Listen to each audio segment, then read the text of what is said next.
And it's another Friday evening. Here we are. Afternoon, But they're watching it. Well, they're actually watching it in the afternoon too. But here we are, having a drink, trying to solve the world's problems. And otherwise, just communing as friends and brothers, trying to figure out this whole life thing out. What are we having today? For some reason, we always start with that guy. Well, what he's drinking looks interesting. He has a very nicely packaged shrub going on over there. Perhaps you can tell us a bit more about it. Yeah, it's a local tea. He calls it white tea, and I'm gonna try it out. I've been trying it out since Monday. It's not as strong. I think it's good for those that find Tanganda too strong. I'm sure you guys will agree and find That's Zumbani perfectly fine. Oh, Tanganda is perfectly fine, but there are lots of people who do not like Tanganda because it's very strong, and I think this is light. They say you must have it with milk, but I don't think so. I think milk then is overpowering, so I think it might just be better just to have it straight. Like green tea. Like green tea. Yeah. What's it called? Where is it from? Okay, so it's a locally made. It's called Padabris and needle white tea. And yeah, that's what I'm gonna have today. I see today you've dispensed with the sweets. Well, again, we get a lot of viewers who think it's a good idea for us to snack along as we drink, and yeah, we have snacks. Yeah, that's for the tea fantastic. people, right? Us serious people Yeah. eat before. Oh, really? I thought you were drinking before. We eat before we drink, before the show. Okay, and that's also come from a viewer. Thank you very much. His banner will be showing up during the course of the show. He's provided us with snacks and also done the catering for this week's episode. Shumba, what are we having? Oh yeah, today we're having a blend, a Scotch blend. I think this is the second blend we've had since you had Dewas. This is No, we've had Jaws, we've had Maker's Mark, Oh, okay, but that's a bourbon, so it's not Scotch. but it's a blend. Yes, it is. And so yeah, we are having a tipple from the house of Johnny Walker. This is delightful today because it's from a sponsor, the company man for the entrepreneur or business person out there who's interested in registering a company or getting some company secretarial work done. Check them out, www.companyman.co.zw. But you had some disparaging remarks about this earlier, so let's dispense with those before I offer my opinion. Okay, let's be clear. Under normal circumstances, I would not participate in Johnny Walker, largely because I view it as a drink of choice of some of the less, shall we say, less straightforward, yes, the more unsavory business characters around the African continent. Why? But the accountant in me comes out, and choice between principles and a free drink. Free drink wins each time. Well, look, I think I can get Tinashe on board with me on this one. There's a saying in investment banking, the market is always right. Yeah. And what the market tells us about this particular brand, okay, Johnny Walker Red is the best-selling Scotch globally. Period. And Johnny Walker. Are you getting paid for this placement? No, I'm not. Because we want our cut. We want our cut if you've been paid by Johnny Walker. Number 2, Johnny Walker Black is the best-selling premium Scotch in the world. Now, this is not the best-selling anything because it comes with quite a hefty price tag. And it is a blend and is sublimely smooth. So you don't drink, you don't know anything about whiskey, but what is the market telling us about this particular tipple, in your opinion, from what I've just shared? It's the one that's readily available, and yeah. Okay, I'm not going to be coming to you for whiskey advice. No. I think you're quite right. I think the market has spoken. Well, my mother always said, if your friend is going to jump into a fire, are you going to jump in too? But that's a whole different other story. We've got a lot of news to get through this evening, gentlemen, or this afternoon. So we'll try and keep it cracking. We'll get through quite a few things and try and influence or try and inspire the audience to think about some things. But speaking of the audience, it's very good and very encouraging for us that a lot of you are commenting on our social media pages and our social media handles. We just encourage you all to participate. We'd like to hear your opinions. We don't think we're always right. We think everybody. We know that we're not always right. That's true. Everybody has an opinion. And he's wrong a lot. An opinion is like a nose. Everybody has one. If you don't have one, you're dead. So please share your opinions and please feel free to debate on our social media platforms. I think one of the biggest pieces of news this week or one of the biggest events of this week that we've all felt has been a shift in the rates. I've noticed a lot of small businesses that were previously asking me to swipe at a rate of 125 or 130, maybe the last week have been asking me to swipe at about 140 or 145. What's going on, gentlemen? I think, as to be expected, I think there's a shortage of currency. We've seen... Really? Yes. It's nothing unusual, right? So first of all, Zimbabwe, the one shortage that we do have is a shortage of foreign currency. Is it a shortage though? Because if you are paying the market rate, you're getting... Well, he's asking why the rate is moving. Okay, let's not go into technical rabbit hole. Yeah, it's just supply and demand. So the rate is moving because you have lots of Zim dollars chasing very few US dollars. That's why the rate is moving. It's that simple and straightforward. But that's not unusual because for the last 30 years, Zimbabwe has always had US dollar forex shortage. And we've always had a lot of Zim dollars being printed, chasing the very few. But we've never seen such jumps. I mean, you're talking about a 6-7% jump in a week. We've seen much bigger jumps. Yeah. In the Zim dollar era. So it's not unusual. Well, this is a Zim dollar era. I think that the second Zim dollar era since the GNU ended.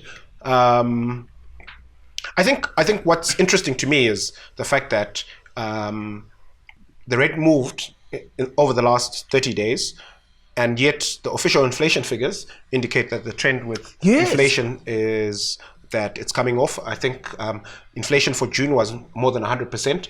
For July, it's being reported at 56%. And the month-on-month figure as well has come off significantly. So there's a disconnect there in the official figures and what we're seeing happening on the parallel market. So that's what I think is interesting. Are the official numbers believable? Well, but remember, you've got two reporting periods, right? So this is official inflation for July? No, June. No, July. It's July. They cut off at some date, but the date in the middle of 15 date. 15 July. Of July. Yeah. Okay. Yeah. 15 July. And the move has happened post 15 July. The rate movement. But even though, I think we need to separate two things. First is the technical argument. And I see a lot of people blaming ZimStats or questioning whether the numbers are real. I think the numbers are real. Okay. This is coming from you. So you think that official figures from a technical perspective, the numbers are what they are. The numbers are what they are. Okay. They've just so they're not being cooked. I do not think that we forbid rabbit holes today. Okay, carry on. Yeah, so let me put out the argument so that people are very clear. Because if I put out the argument, then people can hear the full. No, put out the argument. Okay, so I don't think that the numbers are cooked in any way, but these are numbers that people. So if you have a price control, and someone from ZimStats goes around and looks at the number that's on the shelf and picks that number and says, "This is what the rate of change." The problem is not with ZimStat. This problem is the price control. And right now we have a foreign exchange price control. So that's why inflation has been coming down. So technically, the numbers are not being cooked from a ZimStat perspective. This is what inflation is. This is what the ZimStat inflation is. But it's what people are paying. Sorry, Tinashe, what you're saying doesn't make sense. The official auction rate has been 85 for several months, and notwithstanding that, you've got month-on-month inflation, you've got annual inflation of 56%. So if what you're saying was correct, you would not see any month-on-month inflation because the Zimstat would be going to places where the price is not changing because the auction rate is not changing. So where's the change coming from? If you look at the month-on-month on average over the last 12 months actually has been on average it's been less than 2%. Yeah. So it hasn't actually moved. And it hasn't moved primarily because of the auction rate. That a lot of the prices that are quoted by the auction rate. But it does not mean that the Zimstat is right. I'm saying from a statistical perspective, from a trend analysis, what they're producing, I don't think there's anything faulty with what they're producing. No, but you see, Tinashe, I mean, we come back to my Castle Light argument, which you don't like. It's still 109.99. It's a basket of goods. Yes, but so what Zimstats is just telling us is that from the basket of goods, what they have seen over the last 12 months is that inflation is only moved by 56%. Yes, and right. That's from a statistical perspective. But I'm saying you can't say it's technical because, and this is why I'm coming back to my Castle Light argument. This is what I pay for Castle Light. It hasn't become 3 times more expensive. Well, they're just saying it's just 56% more expensive. Yes. The basket of goods. So Would you agree? Yes, so the number is right? So the inflation figure is right. Okay, so if we think I'm saying, okay, so their number, the Zimstats number. So you asked, are they cooking up the figures? No, we didn't ask that. I did. He did. Okay. He did, right? And I said, no, they're not cooking up the figures. It's what it is. It is what it is. And I've also made a big suggestion that the Zimstat inflation number is not the only inflation number. We have numerous inflation numbers. There are those who, like myself, for example, who believe that the actual inflation number is the amount of debasement of currency that has happened. So the money supply. So you think the power market rate is a better proxy for inflation? Power market rate is also a better proxy. I think there are many proxies of inflation. But these are interesting academic and intellectual discussions. But most people care about their groceries. And their groceries haven't gone up astronomically. I think Tinashe might beg to differ from our previous discussion. No, I think, remember even the Consumer Council has also come up with its own inflation number. And the poverty datum line, the Zim dollar number for it, has also increased. Gone up quite significantly. Did you see that number? What is the percentage? It's now 40,000. But what is the percentage that it moves by? It was 13% in 1 month, in one particular month. 1.3 or 3.0? 1.3. 1.3, yeah, 13%. That's huge. And that's significantly bigger than the month-on-month number of 2.6%. So how do you explain the disconnect there? If the CPI figure isn't capturing the guy at the bottom of the food chain, the way, like his lived or her lived experience in terms of spending, then how relevant is that CPI number? So I mean, I think, and I mean, we can go back to discussion. I actually think that he's captured the moment. And that's what we should ask. We shouldn't ask whether or not they've cooked the number, but we should ask if that number is relevant. And I think that's what we should really be discussing. And I think we can explain the 13% number because we talked about it a few weeks ago. Mm-hmm. So it's interesting that this Consumer Council number is now coming back as a Zimstat number. You remember, Consumer Council told us month-on-month inflation was 13%. And Zimstat... No, Zimstat is at 2.6. No, but poverty datum line, they've revised it. Okay. They've said it's now increased by 13. So it's the same number. But I think what this is all telling us is we should be wary about how we interpret numbers that we hear. Again, that's a very important... Are we in agreement? No, we're not in agreement. But the things that you guys are saying, those are the things you need to focus on. And I hope that Zimbabweans can focus on that. Rather than getting into the nitty-gritties of whether Zimstats is cooking up the numbers. They're not cooking up the numbers. But we should correctly interpret the number, and we should ask whether the number is relevant at all.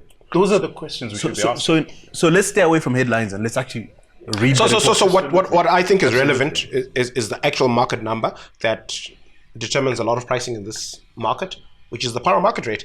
And what is cause for concern is the movement you were speaking to earlier. Thank you. You guys had asked your own question, but I let you answer it. But thank you for coming back to the... Yeah, so I think that's the relevant development, and that is cause for concern. And What's the cause? Why has the rate moved? So he being an economist gave the supply and demand, but I can go further and tell you what's happening on the demand side, because if the government did not print money, there would not be higher demand for US dollars. So whenever the rate moves and people want to unpack it, and the explanation is always the same. There's only one institution in this country that has the capacity to increase the amount of Zim dollars in circulation, and that is the government. So whenever and they don't tell us, by the way, they don't tell us that we're about to print a bunch of money.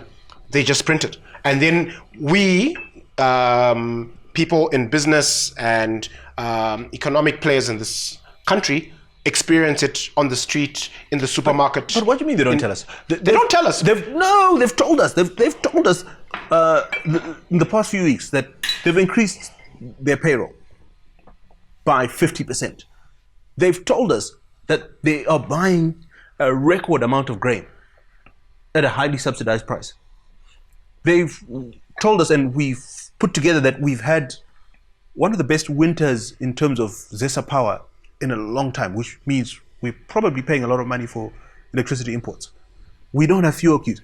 So we know this. No. What they don't tell us is when they get a bill for $1 billion Zim dollars and they check their bank account and they have less than $1 billion, they don't tell us that they're going to just create the balance.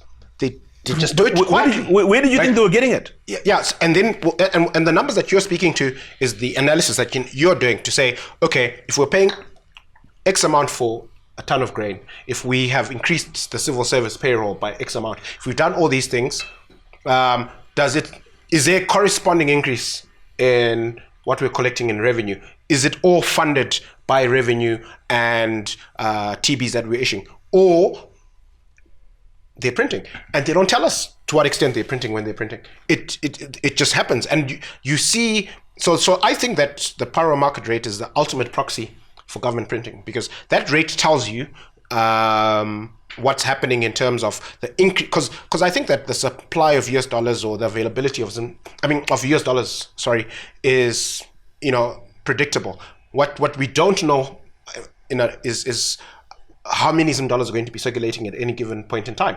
And when that increases significantly in a short space of time, then the rate moves. Now, tell me, just to build on that, because so that we actually contextualize. The Reserve Bank used to give us monthly reports, so we actually used to know, rather than actually speculate what the number in terms of money supply is. We actually used to know, and we would know 30 days just after they would publish the data. And the last time that they've published is actually in March. We've now got the latest numbers that we have in terms of money supply. It's March. So the market is in the dark, and that's why somebody like Rufaro is saying, okay, if I'm in the dark, a good proxy for me is the power market rate. That sort of tells me whether the rate is moving or not. But before, and we shouldn't even operate in the dark, before, what literally used to happen is we would get that data, that central bank data, and it will tell us, and it will give us a good idea of, for example, if people are bidding for TBs or whatever decisions that they're making. But right now, a lot of people are just doing it in the dark. But now I've got a question for you, gentlemen. You keep talking about the power market rate, but it seems as if our lives are ruled by this rate. So which rate? The power market rate or the official rate? The power market rate. Because CCZ, we worked backwards a few weeks ago at the CCZ inflation figure, and we figured it was linked to the power rate. This evening, we figured that the poverty datum line has moved in tandem with the power market rate. Is it still a parallel rate? A very good question, but I would turn the question around just a bit. We're not ruled by the power market rate. As it turns out, we're actually ruled by a US dollar economy. We are probably 50 to 60% dollarized now. And then there's the 40%, that 20% is ruled by an auction rate, and then another 20% is ruled by the power market rate. So, but in all intents and purposes right now, what's happening is there's a lot of US dollars that are flowing in, and people are transacting using those US dollars. And that really, in my estimates, constitutes 50 to 60% of the economy. And then That low. So you reckon half the economy is still Zim dollar? no, 40% would be 20% would be auction. Yes. So it's still US dollar, yes. but there is Zim. Understood. And another 20. 20 would be Parallel. parallel market. So 60 is Zim dollar. No, 60 is US dollar. Oh, pure US. Purely US dollar, where we do not even care. I mean, there are people in this country who have not seen a Zim dollar in a very long time, who closed their bank accounts, and all their transactions are in US dollars. That's why I think somebody made a very snide remark, or it's an anecdote, but it's actually very interesting that Zim is less affected by what happened in South Africa because we're a dollar economy. That was their argument. And I think they had a very good point that for most of us, when you look at remittances and when you look at what's actually happening is we get US dollars and we go to the pharmacy, we buy in US dollars, we do everything in US dollars. We pay our domestic servants in US We dollars. pay almost everything. And I'm speculating because we actually don't have the real numbers. If you're an exporter of gold, you have no reason whatsoever.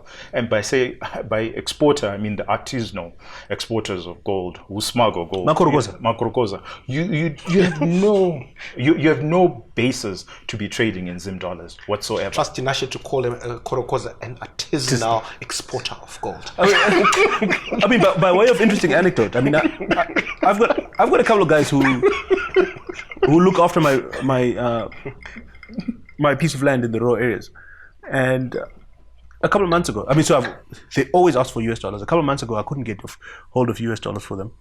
I sat them down and said, "Look, guys, I can either pay you now with EcoCash or Zipit at whatever rate, or you can wait until I find US dollars."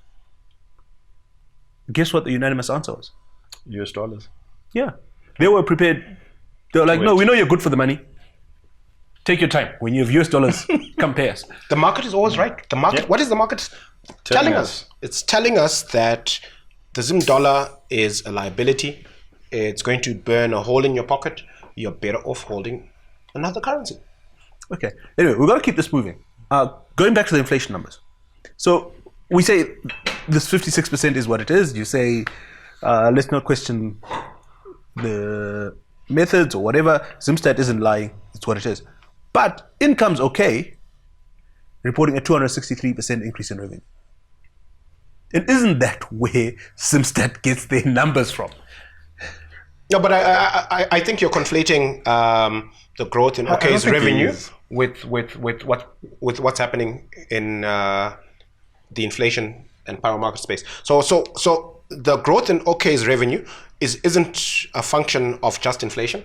It's a function of the fact that the informal market, because the buses during the COVID era haven't been traveling freely between Zimbabwe and South Africa, a lot of product that used to be smuggled through by informal traders, that flow has stopped. So the formal sector has picked up that slack, and OK has actually seen apart from what's happening with inflation, OK has seen a legitimate increase in its volume.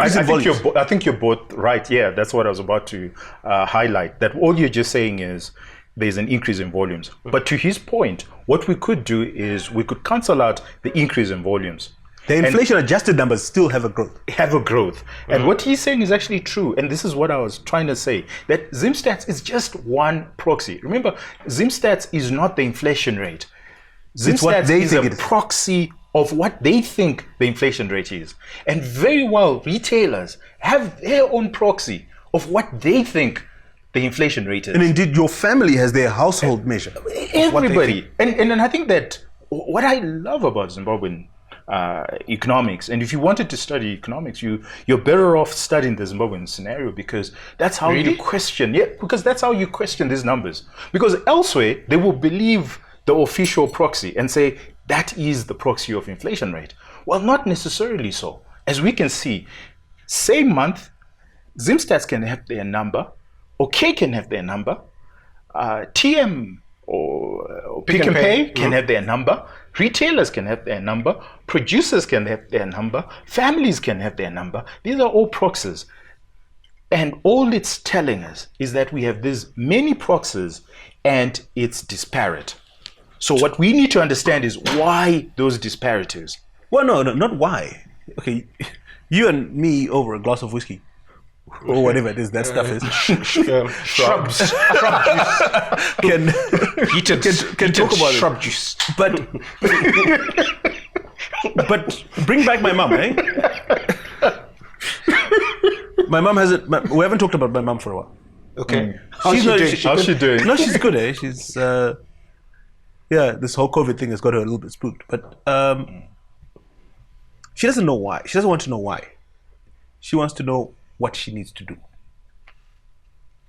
And how does she figure out what to do? That's why she's keeping US dollars. That's why the National Metros Bank has been increasing. Their volumes have been increasing because your mom has figured, you know what, this is just too academic. Too many proxies. What I'm just going to keep is I'm going to keep US dollars because when I have US dollars, I know that I can buy whatever I need to buy. And she's probably right. Okay. This is a lot of. I was using my mom figuratively, but let's take Ropa, Who's Ropa? your average policewoman or teacher. Are you trying to get us all arrested? Like, couldn't you pick a teacher or nurse or? Okay. At a better name. Anyway, okay. Let's see. Rupa the teacher, not police officer. She gets her salary in US dollars. In Zim dollars. Yeah. And she already owes by payday. It's not enough to. Her last salary isn't enough to make it to the next payday. What does she do? Well, she gets rid of it. She pays creditors. She buys groceries. She gets rid of it the best way she can. And when the union comes to her and says, go on strike because you need a much higher salary, but the employer, the government, says to her, no, your salary is fine. How does she know which is right? Well, she's very unfortunate, I would say. There's 400,000 of her. And I think those are the most unfortunate ones because what inflation is, we usually see it as a tax, and the people that are being taxed by inflation are people who earn in Zim dollars, and it's really unfortunate because they're being taxed almost every month. So you get a pay increase in Zim dollars, but it's meaningless because by the end of that month, the inflation rate has moved. So yeah, you can't plan around that, and it's very unfortunate and extremely unfortunate. And going back to Rufaro's argument, the only reason why we have inflation is because there's only one monopoly for printing money. That's it. The rate moves not because of economic sabotage. No, not at all. It only moves Have you guys read the press this week? This is a regime change agenda. Yeah, that idea is laughable. Please, when you guys come to arrest anyone, I don't know that. It's quite unfortunate that people look at it that way, but it's all supply and demand.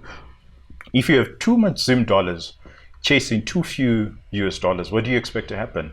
And the guy who has a monopoly on printing Zim dollars, it's the Reserve Bank and GOZ itself, government of Zimbabwe. So I mean, obviously, Tinashe, you've read this Eddie Cross paper that's done the rounds this week, and he says, look, this is actually all because of the auction.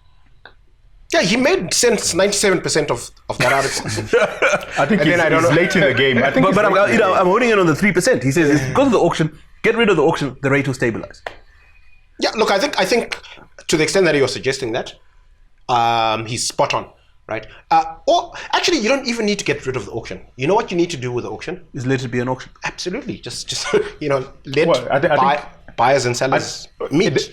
Where he's wrong, and I think where he has a lot of faith in the policies, it's even if you were to let go of the auction, but how do you let go of government and the central bank's insatiable need to be borrowing, to be expanding what they don't have? Because that's where the printing comes in.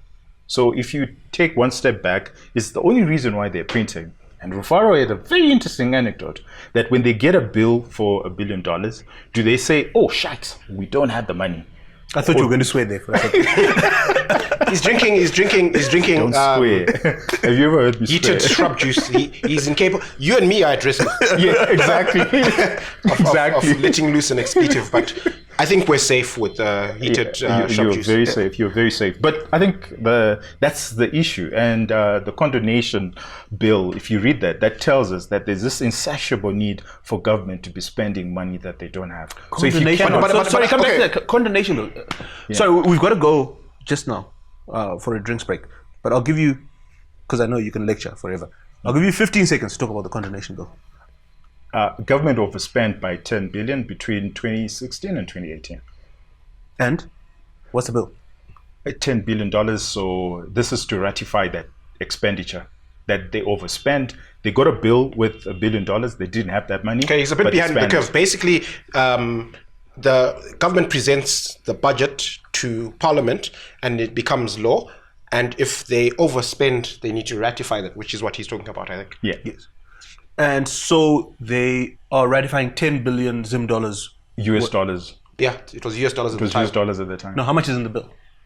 10 billion. 10 billion what? US dollars. It's US dollars in the bill. Yes. So when we condone it, what does it mean? It means we're saying we overspent, but that's okay. Okay, but it's been paid. No, it hasn't No, been no. paid. It was already spent. So it's money that we it was spent. paid. It was spent during those I years. just quit it. It is Chikweret.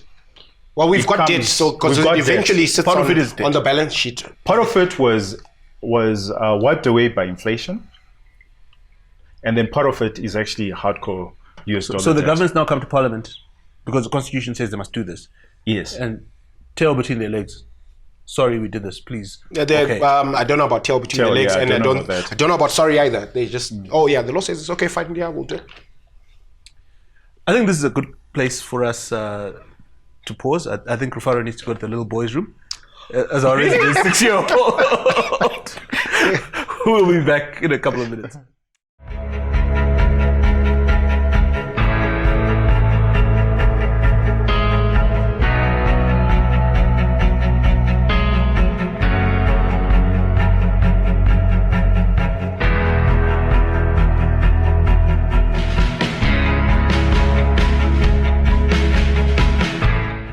Welcome back.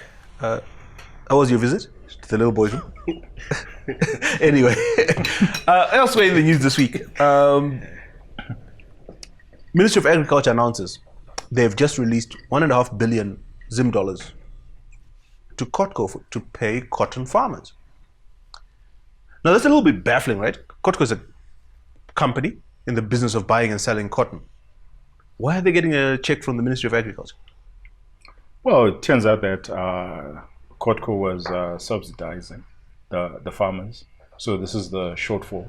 They could not. So they promised farmers an X amount of money, but the world prices were lower than that price.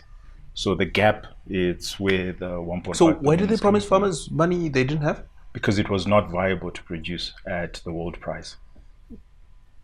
No, Tinesh. You're always telling us about markets. Yes. So there wouldn't be a world price if there were no suppliers. Yes. So it's expensive so how to is it- produce. so how is it's it not expensive viable? to Okay, so produce. he's being polite, as always. He's our resident diplomat. I'm not a communist this week. Yeah, sometimes you behave like a communist as well, but he's the most diplomatic amongst the three of us by far. So what he's actually saying is, why are we paying to farmers to grow something that the global market is saying there's oversupply? That's basically what he's asking. But he doesn't. He wants to be polite and sugarcoat it. Why are we subsidizing the forex market? I mean, we are a country of subsidies, so why wouldn't we subsidize the But the cotton farmers. okay, if Cotco had never been nationalized, Yeah. and it remained a private company, Yes. or indeed if Cotco didn't have a monopoly on buying cotton, and private players were doing this, would these small-scale farmers not be producing?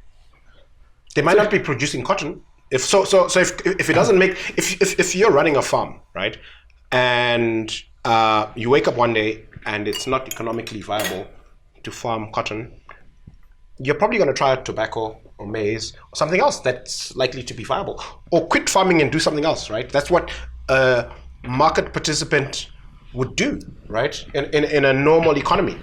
But for some reason, we think that it's important to have cotton growers, Well, whether or that- not the price in is global high markets or not. makes sense or not.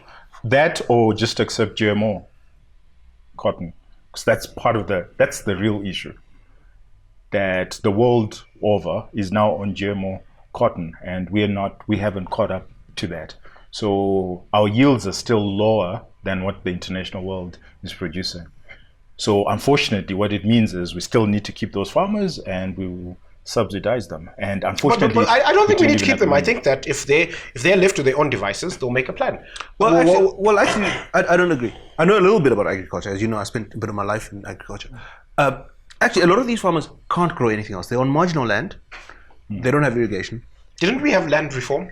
Why are they on marginal land? Well, they didn't get on the nice farms. There weren't enough nice farms for everybody. They're still on marginal land. Really? Yes, it's a fact. They can't grow anything else. But I think Tinashe is hitting the nail on the head. And interesting thing about cotton, it's like a weed. It can grow anyway. But two things it doesn't like. It doesn't like worms, and it doesn't like weeds. I thought you said it's a weed. Yes, it's a weed itself. It doesn't like other weeds. It's a racist weed. Yes. So, a big cost of growing it is the pesticide of keeping the worms away, and the herbicide or the manual labor of keeping the weeds under control. Now, the GMO varieties that have been developed around the world are resistant or more resistant to worms, and they're resistant to this magical chemical developed by a company called DuPont called Roundup. Roundup kills everything. Yeah. Now, It's banned in Zim, right? no, we have it. Okay. But there's You certain need GMO. there's for it. there's for you certain to be able cotton to use it. varieties that you could grow that Roundup doesn't kill. So if you grow those GMO varieties and you spray Roundup over them, you don't have a weed problem. So then your yields go Way back up. higher. Mm. But we don't allow GMO in this country. Yeah, Well, so that was the first republic. The second republic, when it came, it said they would allow it, but up to now, not much progress has been made. So instead of allowing GMO, we are spending $1.5 billion. yeah. So this brings me to something, and you'll forgive me. It might be a philosophical rabbit hole, but I think that We won't let you go down a rabbit hole. Not today. So okay, I think that if when it comes to the society's least and most vulnerable, and you've described these cotton farmers on marginal land as potentially fitting that description, right? I think in general, okay, if you're going to spend $100 on any one of society's least and most vulnerable, who do you think is going to get you more bang for the buck? Giving that individual the $100 for them to apply in their lives, or having a government bureaucrat in an air-conditioned office decide what is best for that guy? Where are you going to get more bang for your buck? So I'm not sure about the air conditioning, but the point I'm trying to make is, if we really want to help these people, right?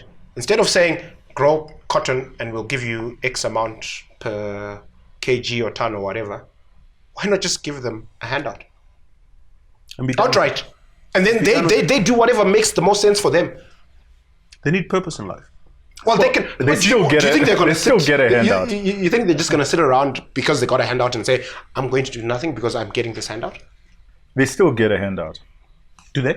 well, these are marginalized society, and they do. So they get the free. No, maize, but they get- in principle, are you hearing my point to say, aren't we not better off just making a cash payment to the individual, and then they sort themselves out, right? Why should we say to that individual, grow? They actually cotton? do get cash payout from a lot of NGOs. No, I mean, No, but we're talking about the state. We're talking about the state. But I mean, okay. If we let me put. We don't have a welfare state. Let, We let, have- let me, Well, if let, me we're- put, let me put Rufaro's argument in a slightly different way from what he's saying. Basically, if you give 1.5 billion to Kotko to give to small-scale farmers, first Kotko must buy twin cabs to deliver the 1.5 billion. Do you think the CEO of Kotko is driving a twin cab? Wait, how is that being funded? Okay. Yeah, but you get my point, right? They've got to buy cars, they've got to run an administration, they've got to do all this. Whereas if you took the 1.5 billion divided by the number of cotton farmers and sent them Eco Cash, they would end up with more money, isn't it? yes. And would they not be better off? They won't be Like- better off. like if we decide your we're going to argument spend is not about whether or not the individual, the recipients are better off, but your argument is about efficiency of transmitting the money. subsidy. Yeah, which I think is a different argument. And you're quite right that instead of circumventing Kotko, let's just go directly to the farmer and we just give him the money. Yes, but that's really around the efficiency. Yeah. But it's not economic. It's not economic because it will still affect us. So you sending $1.5 billion to these uneconomic subset of our society actually eventually affects every one of us. Should we let them die? No, we shouldn't. And that's why a lot of them are actually supported by NGOs. If you look at... so we let the UN. Americans look after them? Yeah. If you look at the We don't Western- look after our own poor. we don't look after our own poor. We shouldn't. We should, but I don't think that is what we need to do. We just need to restructure the economy. Once we restructure the economy, as we've seen before, Zimbabweans are quite innovative bunch, and they will quickly they'll quickly produce to do what they need to do. But if a government bureaucracy says you can't use GMOs, what do you expect the farmer to do? I mean, this is cotton, right? And almost everything that we're wearing, everything that we then import is GMO, right? And our own farmers cannot produce GMOs. To me, that's a ridiculous policy. That's an interesting point. That's a ridiculous policy. So these guys want to leave. And what we need to just do is say, you know what, take whatever technology is out there in the world. No, but let's come back to this. You've got an interesting point there that perhaps we can dwell on for a minute or two. So when I import a cotton shirt from somewhere in Asia, it's likely made of GMO cotton. Yeah. When we import crude oil, cooking oil, it's likely made from GMO soya or GMO cotton seed. And you're asking, so why do we have an issue with GMOs? Yeah. Then the farmer will not need the subsidy. Then the farmer will not need government help. He'll get those yields. He will get the yields and he'll be able to produce in those marginalized areas. Problem solved. You're making sense for once. You're just coming around. Do you have a problem with GMOs? Look, I've lived all over the world. I've eaten GMOs. I haven't grown a third eye. I've had children. They look reasonably normal and healthy. No, I don't have a problem with GMOs. And even if you did have a problem, you can't avoid it. So it's remarkable to me because we're a tobacco grower and we allow people to smoke. And look at us, we're having a drink, right? There are countless studies that make it very clear that smoking is definitely bad for you. And So we is let people do drinking? it. Drinking, not so much, but you know. But so if you, as George, have a problem with GMOs, then make sure you don't consume them. Shop somewhere where everything that they're selling is organic, right? But if the next person doesn't have a problem with GMO, who is the state to tell them that no, actually, we've decided that we think it's bad and you can't have any? I'll tell you an interesting anecdote. And here I am taking us down rabbit holes, but I think it's a worthwhile anecdote, right? So in many parts of the world, right, they've gotten rid of tobacco marketing and advertising. We all have to have health warnings on cigarette packets. In some parts of the world, they've taken away cigarette packets from the shelf. So if you want to buy cigarettes in places like Australia, you've got to specifically ask for them, and they're taken out from under the counter. And guess what that's done to smoking around the world? It's actually increased. Yeah, in the world, it's increased. In the developed world, it's declining at 1% per annum. So people, despite all of this, and if you want to smoke in cold countries, you've got to go outside in the snow. You're not allowed to smoke. You can't regulate people's habits. But people have still decided, look, you've told me how bad it is for me, but I still want it. We've been told that drinking is hazardous to our health. Yet here we are. We're not drinking heated shrubs. We supposedly are healthy. Anyway, speaking of health, interesting thing in the news this week: vaccine inequality. Poor countries have lost something like 38 billion this year in GDP because of inequitable access to vaccines. Basically, what the news is saying is, in countries where they've vaccinated people have been able to go back to work, and the economies have gotten going again much faster. Enter Zimbabwe, one or two Zimbabwean companies that have been in social media this week,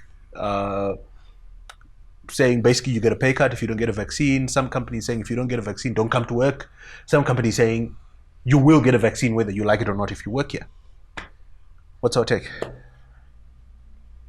Well, he's on the anarchy side of the libertarian scale. I don't have an opinion. So what is your opinion? I'm very curious. I don't have an opinion. You're not banging your fist on the table saying people should be allowed not your health opinion, choices. not your health opinion, but your economic opinion on companies saying, look, things need to normalize. And if the only way to do this is for people to get vaccinated, all our employees must get vaccinated. Companies are private institutions. They can do whatever they like to do. So you run a business. What's your view? We're not going to stop until you express an opinion, right? No, I think I will never impose my opinion on private citizens and private companies. No, but what's your business? What? Oh no, I'm not going to impose. We are not going to impose. So in your business, vaccinated or not, you can come to work. Yeah, our crowd is relatively younger, and they can make that decision for themselves. It's not for the company, but I will not impose my business idea on other businesses. It's up to other businesses. If they decide, if a business particularly decides that that's what they would like to see, those are the terms and conditions in that particular firm. So you don't believe that sometimes it's in the public interest? See, so there's an interesting debate about individual freedoms. To what extent we should have them, right? So the classic anecdote is about the freedom of my fist ending where your nose starts. But there is also the concept of the public interest, right? Okay. So sometimes there is something that threatens all of us, and this is such a huge and important threat that we need to curtail individual freedoms to manage this public threat. So when a lot of countries imposed lockdowns to deal with COVID, right? They were literally restricting individual freedom.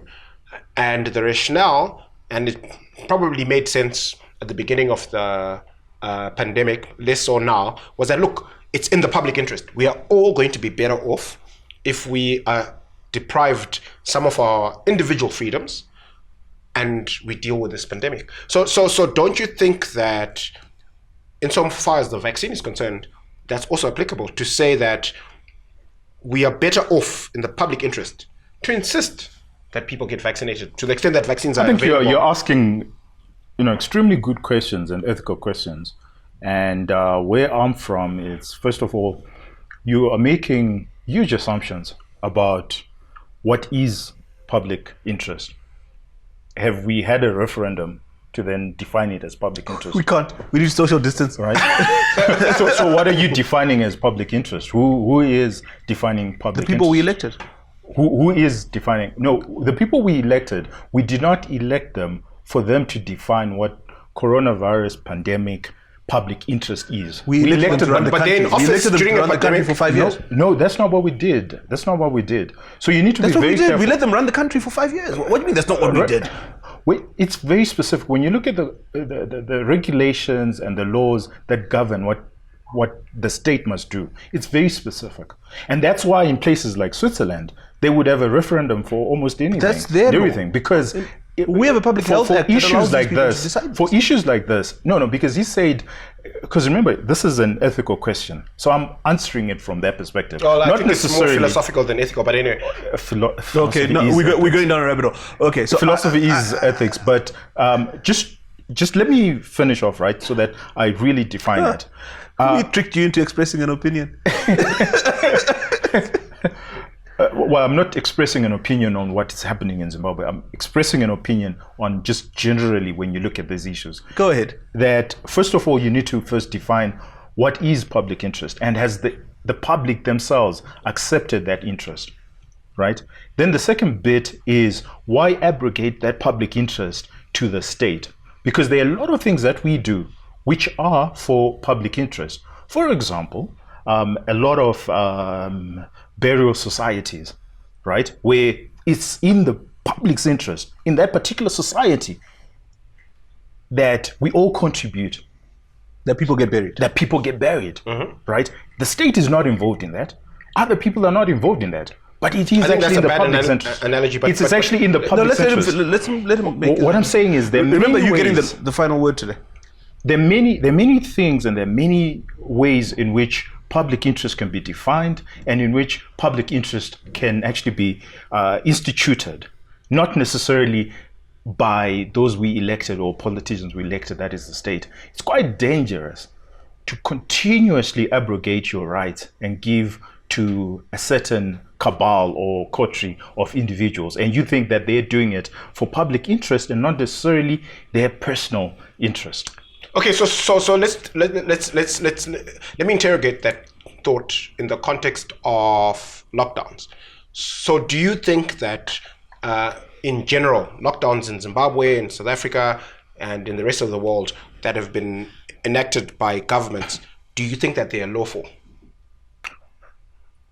No, I think you mean they're ethical. No. It's a metro. I'm not a lawyer. We're talking about, because you're talking about whether the government has Did the you power. hear his question? I'm not a lawyer, so I can't answer you whether they're lawful or unlawful. But you could ask me whether they're ethical or unethical. Okay, do you think they're ethical? Okay, you guys are going down a rabbit hole. I'm gonna move this on. Elsewhere in the news this week, and I think this is the last thing we have time for. Well, there's one other one, and you'll get the last word on the other one, because I don't think Tinashe will have an opinion. There's two more. Tinashe not having an opinion? Okay, it happens sometimes, but rarely. Okay. In the news this week, one of the big mining houses is putting up 185 megawatts of solar power production. It just seems strange to me. Of all players in the economy, should mining houses not be able to rely on the national grid? Our national grid has failed. This is not news. It has been failing for years. It has been mismanaged. It is broken. The only, so if you're in business and you generate significant amount of hard currency, and I'm speculating, but I suspect very much that this is the case, you are given a dispensation to apply some of your hard-earned currency to sort out your power issues. Why wouldn't you do it? So, put another way, you're basically saying they could either build a power plant or lose- sell or lose money at their money to 85. auction. That's probably part of the incentives for them. But even if that wasn't the case, and I must emphasize, I'm speculating here about what the currency arrangement is. But even if that wasn't the case, right? If you're running a mine and the supply of power is critical to your operation, and you have a partner in the state utility that is constantly breaking its promises and being unreliable and expensive, and you have the option of sorting yourself out, it's a no-brainer. Yeah. If you look at just a bit of background and looking at the numbers, if you look at electrification on the African continent, Zimbabwe is like in the middle. It's 53%.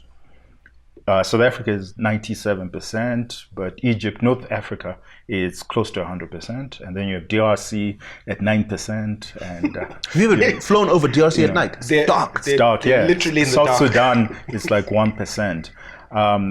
And part of it comes to, so there's a reason why I'm saying this, that where we are, we still need to electrify ourselves.